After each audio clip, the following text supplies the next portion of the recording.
Welcome back to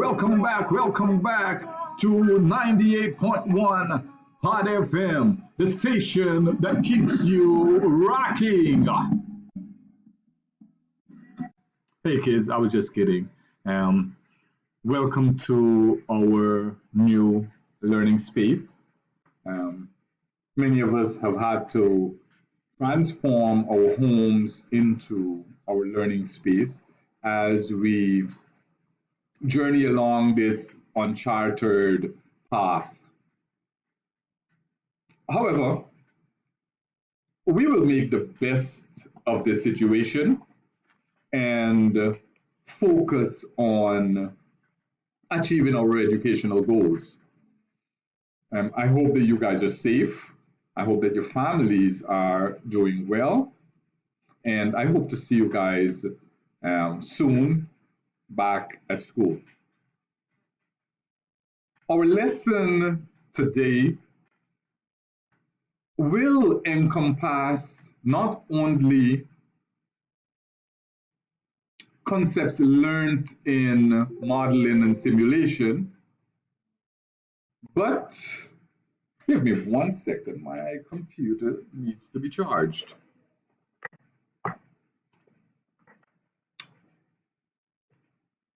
Okay. Yes, the lesson will not only encompass concepts learned in modeling and simulation, but it will also challenge you to tap into knowledge acquired in other subject areas. This lesson will be a blended lesson, and we will examine concepts from biology. In fact, what we will be focusing on is, like I said before, how animals are used to, or how animals influence invention and influence technology. So, we will examine a bit of ecology. Ecology is the branch of biology concerning interaction amongst organisms and their biophysical environment. We will perform some research. We will watch some videos, and we will participate in group discussions as we gather information to create our simulation project. Before I go on further, I want you to spend some time to watch at this video. It is 3 minutes long, so I will queue up the video for you and have you take a look at it, and then I will resume my video.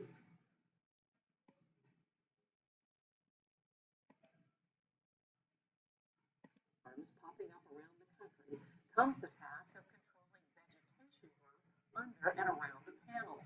In the Cronkite School of Journalism, Amanda Mason brings us one unique mowing system.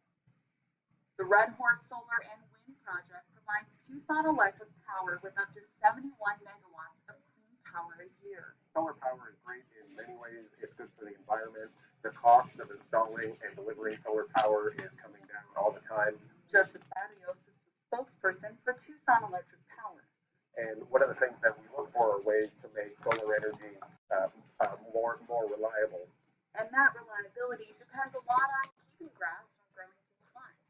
Enter 200 Sheep, whose appetite help keep 260 50,000 solar panels on 1,300 acres operating. Easy, Katie, easy. Take them slow, take them slow. Rusty Koch is a sixth-generation Arizonan rancher who has leased his sheep out to the solar fields for close to 2 years. Well, sheep, because they don't eat wires like goats. They're small enough, like when the panels, when they oscillate and they're real low on the ground, you can't really run cattle out here to keep them down. If the sheep weren't here, the grass would be growing to about this height, which would create a problem for the solar panels, because the solar panels are moving in order to capture the sun. And if the grass is too tall, then they only collect about half of the energy needed. The solar field provides power to 211 homes per year, so every solar panel matters, and that means every sheep needs to do its job, which isn't without its challenges, including protecting them from predators such as eagles and coyotes. Enter Luciano and his canine friends. At least 3 dogs are responsible for this herd of herbivores. The dogs are what make the whole deal possible. If it weren't for the dogs, the predators would pick them apart. Extra protection is provided by humans. So after a while, I just got so distressed about losing sheep that I brought them home and let them have the babies at my house. And then I brought them back after they were a couple years old. When I brought them home, my daughter went crazy and started naming all of them. She's 8 years old. She loves them. Go to water, go to water. It's not cheap to maintain a live mowing system, but Tucson Electric Power says the extra effort makes it possible to bring clean power to their customers. For the PBS NewsHour, I'm Amanda Mason with Crown Kite News in Wilcox, Arizona. One of those stories you have to love. Online as Hurricane Lane barrels. Okay, welcome back. That video discussed how sheep were being used to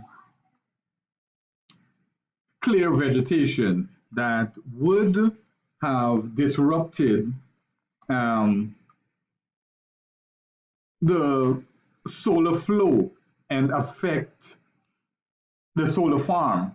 So this is one way in which animals are being used to assist in our technological fields. We are sitting in a modeling and simulation classroom, a gaming and simulation classroom, and we have seen how nature has been used to influence simulation or influence games. Take a look at some of your games and see how animals were used in the game design process. And examine how nature influences the design process in many of the games that we play. The essential questions of this lesson are as follows. Should inventors work more with the natural world, including animals, to solve environmental problems? Question 2. How can biomimicry benefit the modeling and simulation and gaming industry? What we will do before we create our simulation, we will research how technology is used by people working alongside animals and nature to solve environmental issues. Issues such as pollution, loss of biodiversity, deforestation, soil contamination, and more.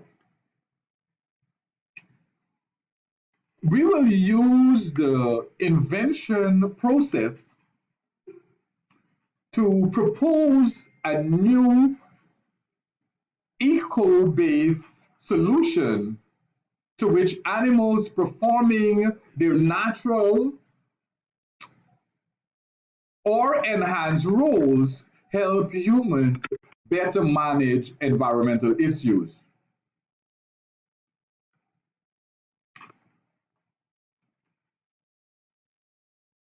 Some of the questions that you will be asked to answer are as follows. What challenges are posed by the video and how are the issues being addressed? And that was the video that we previously watched. I will post that video again in Canvas so that you guys can have a better look at it. Because I'm not sure if the quality or the quality of the audio in that video was 100%. So I will repost that video through a link in Canvas so that you can watch it and gain your information, the information needed. Question 2, what issues featured in the video negatively affect the solar power industry? Question 3, what new problems have come from the sheep? Question 4, could this system be enhanced with an eco-invention to improve solar output?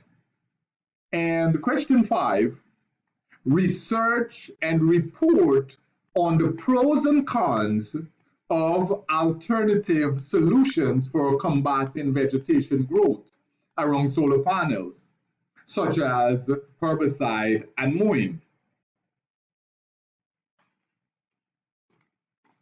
All this information will be posted in your Canvas for you to peruse.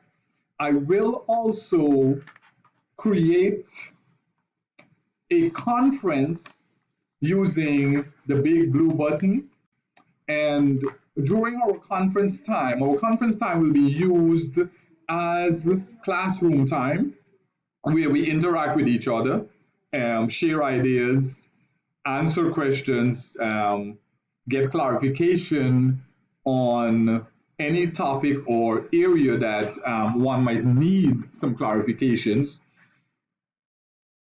and for us to participate actively in the learning process, building off of each other, gaining some knowledge off of each other, and learning. Like I said before, this is uncharted path that we're taking, and we will make mistakes. So let us learn from those mistakes. Let us not shy away from them. Let us learn from them, and let us, have an open mind,